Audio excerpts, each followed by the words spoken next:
are in one of those moments that demand a poor people's campaign.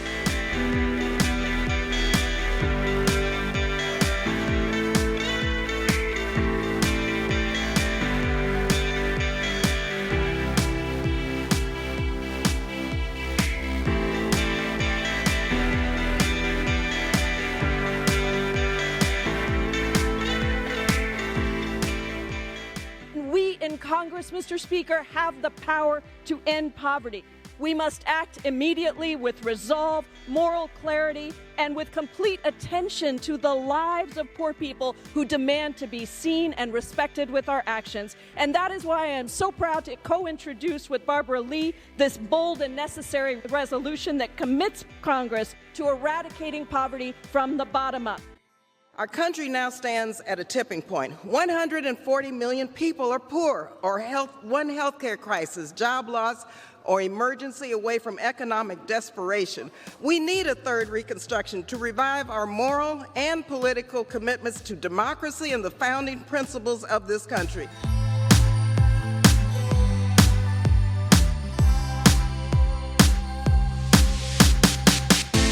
We all of us first, as human beings and as moral agents, must embrace this an omnibus vision of a third Reconstruction.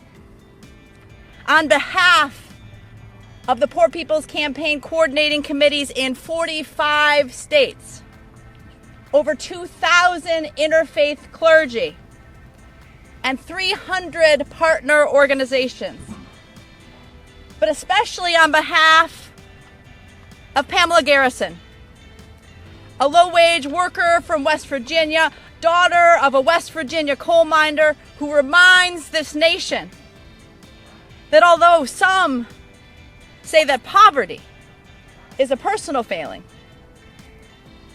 that it is our society that is in actuality failing the poor. We rise together, all of us today, to renew our national call to end poverty in our country once and for all. This is something that is practical. We can do this. All we need is the political commitment to make it happen. And but having said that, it's going to be very serious business, as Reverend Barber says, because it's going to require the only thing that's ever worked in the country to really redistribute power, which is a mass nonviolent movement. America needs a new nonviolent movement, and this is it. It has arrived with the Poor People's Campaign. It's here right now. We've got it. This is the moral center of American politics right now. You know, everybody here I know wants the same thing. Who doesn't want to end poverty? I'm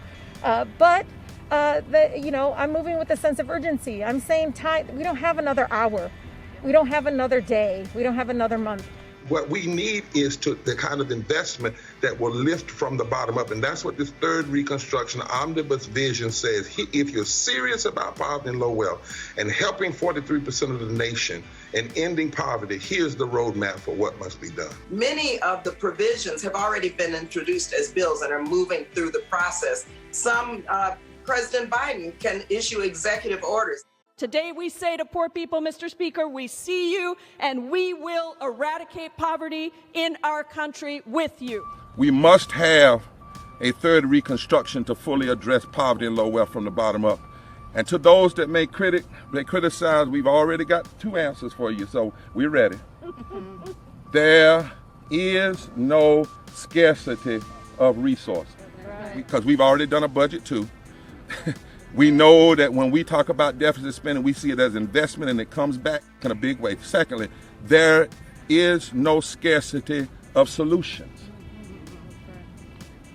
What we have in this country and have had for far too long is a scarcity of moral fusion, social conscience.